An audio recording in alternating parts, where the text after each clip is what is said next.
Winning an argument is not about being right, but knowing how to communicate strategically. I've discovered 10 powerful methods for dominating any argument.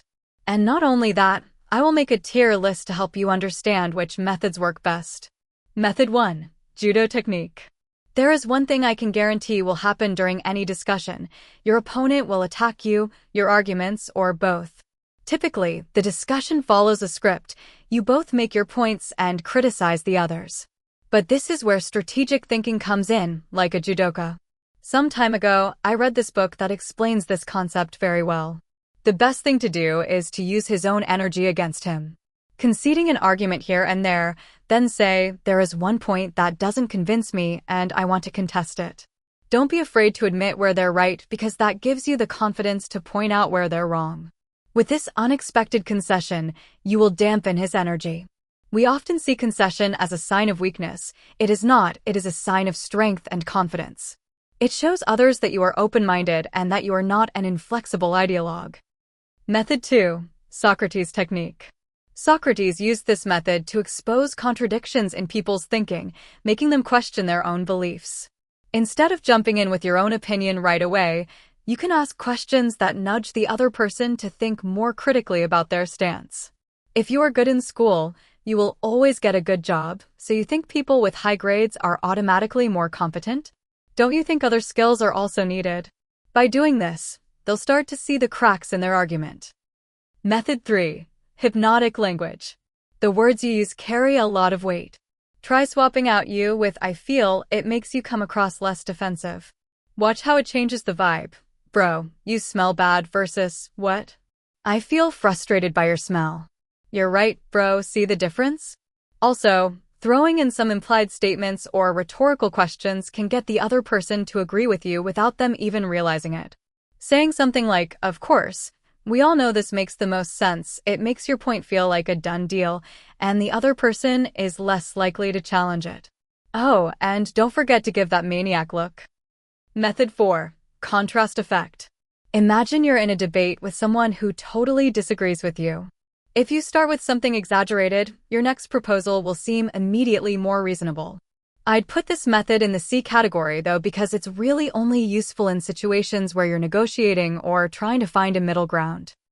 Method 5. Information bombing. If you hit someone with a ton of facts and numbers, they're probably going to feel overwhelmed and start doubting their own beliefs. Have you considered the 20% failure rate, the data on the current market, the feedback from experts? A flood of information can leave the other person unable to respond to every single statement, making it seem like you are in total control of the situation.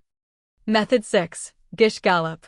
The goal of this method is the same as the previous one, but with a twist. The information you present can be half-truths or even total falsehoods. This method follows Brandolini's law, which says the amount of energy needed to disprove is greater than the energy needed to create it. Now, if you're on the receiving end of a gish gallop, don't waste your time trying to debunk every half-truth they throw at you. Instead, reveal exactly the strategy they're using, then focus on the weakest argument and destroy it. Method 7. Change of focus.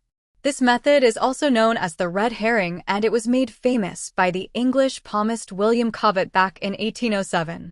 When you feel like you're losing ground, you throw in a distraction to shift attention away from the main issue. The distracting element can easily be one of these logical fallacies I wrote about. This allows you to stall and disorient your opponent. Method 8. Coherence principle. People usually stick to their views, right? So if you can get them to agree on a small point first, you can use that same consistency to guide them toward a bigger idea. If we agree that A is true, then we can't ignore that B is the logical next step. Once your opponent has agreed to a small point, it's harder for them to backtrack on something bigger. If you find an opponent who totally disagrees, it is difficult to get him to accept some points of the argument. Method 9. Rule of 3. People tend to perceive groups of 3 elements as complete and easy to understand. If something happens once, it's just an isolated incident. Twice, it's a coincidence. By the 3rd time, you start seeing it as a pattern and believe it's true. So if someone asks you why you did something, give 3 reasons. If they ask for your opinion, give 3 points. The idea is simple.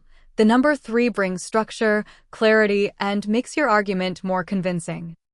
Method 10. Lightning-fast jokes. Lightning jokes are used to throw off an opponent or shut down their argument, leaving them speechless, and that's exactly what a perfectly executed replica does. It takes advantage of a vulnerable moment to flip the conversation in your favor. The best lines are short, punchy, and said at the right moment in the argument, like these. That's why they're often called one-liners. This method doesn't allow you to win the debate, but it does allow you to raise the bar in the discussion in your favor. Each method relies on a different communication strategy, but it's super important to keep in mind that the right approach really depends on who you're talking to and the situation you're in. Everyone reacts differently to different communication styles. In the end, the ability to adapt to the situation is what will really make a difference in the success of your discussion.